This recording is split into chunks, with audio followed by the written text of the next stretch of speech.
There's nothing wrong with you. There is an actual reason why you might not be perfectly happy with your passion.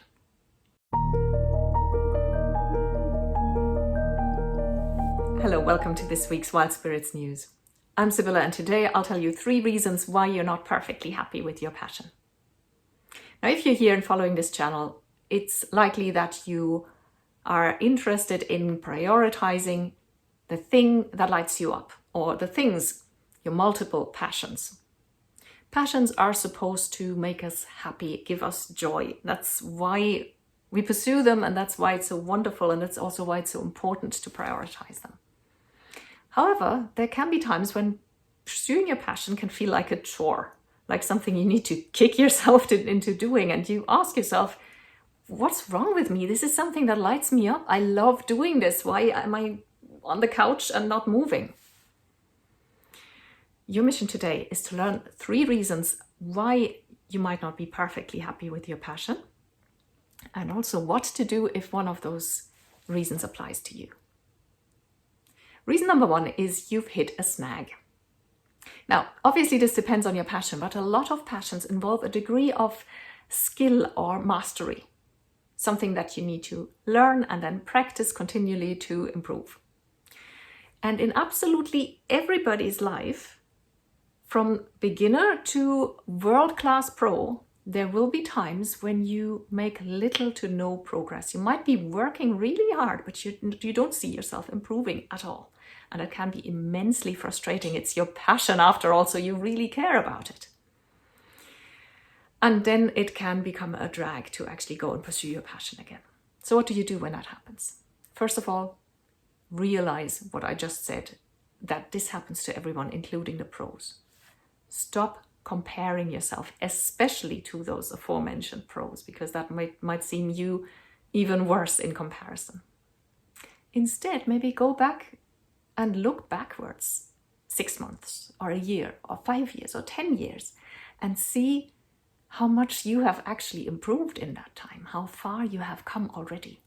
And when you put it in this kind of context, you will realize how far you've already come and how little it actually matters that for a time, temporarily, you might be stagnating a little bit. Reason number 2 is you're focusing on the wrong thing. Now, this happens particularly to those people who make a passion their source of income. I know a lot about that because coaching is one of my passions, and it's obviously my source of income.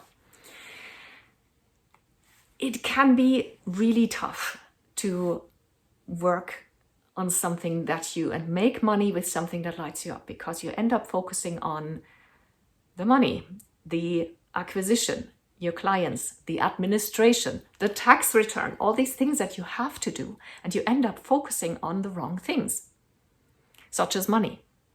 Now, obviously, money needs to be focused on because it's very important. So you're not wrong. When I say focus on the wrong thing, I don't mean that money shouldn't be a focus. It should be. But when it comes to your passion, your focus should be joy. And that is really challenging when that passion is so entangled with administrative stuff, money, taxes, and all sorts of, all these things that I've just mentioned.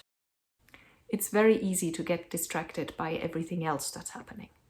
So if that is the case in your life, make sure you are secure. Even if you have to if money is a problem, then maybe take on a different job and do your passion part-time, or take the pressure of it, the pressure of having to pay your bills if you're struggling.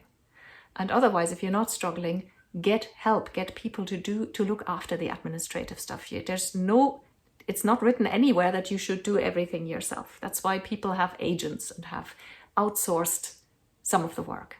Make sure that you have time to actually focus on your passion, and always protect that joy that drew you to your passion in the first place.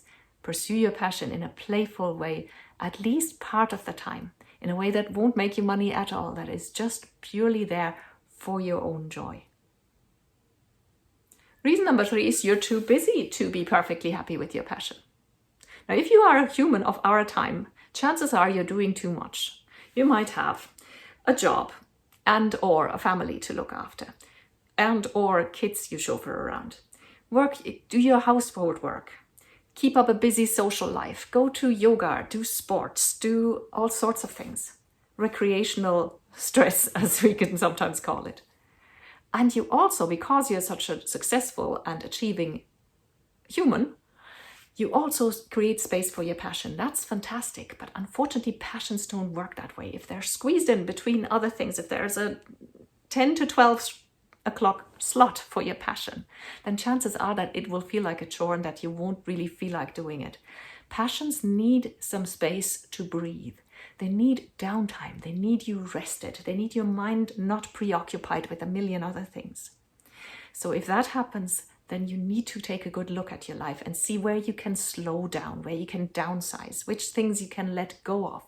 If you can afford to maybe get a less stressful job, if you can outsource some things in your household, get some help in the household, get some help with the kids, create free spaces for yourself, not to fill every minute with your passion, but to rest, to do nothing, and yes, also to pursue your passion in a light-hearted, non-forced kind of way that gives the joy some space to breathe. So obviously there were no tasks in this video, there were 3 reasons, but I always ask you at the end of each video, let me know what you are taking away from this video. Did you recognize yourself in one of these 3 reasons? Are you maybe currently flying and have no problem at all? Or are you in a phase where you're struggling to actually keep up with your passion, to actually regularly pursue it? And what are your insights? Leave a comment in the comment below the video. I will reply to every comment, I promise. If you'd like a little more, you can go to my website, wildspiritscoaching.com, and fill in that little form there. You'll get 1 email per week, 100% spam free, with a lot of additional information and articles and recommendations of books and other resources. And sometimes you get exclusive offers that are only for my subscribers that nobody else ever gets to see. So go to wildspiritscoaching.com and sign up, or you can Google Wild Spirits Coaching. That'll get you to my website as well. Thank you for watching.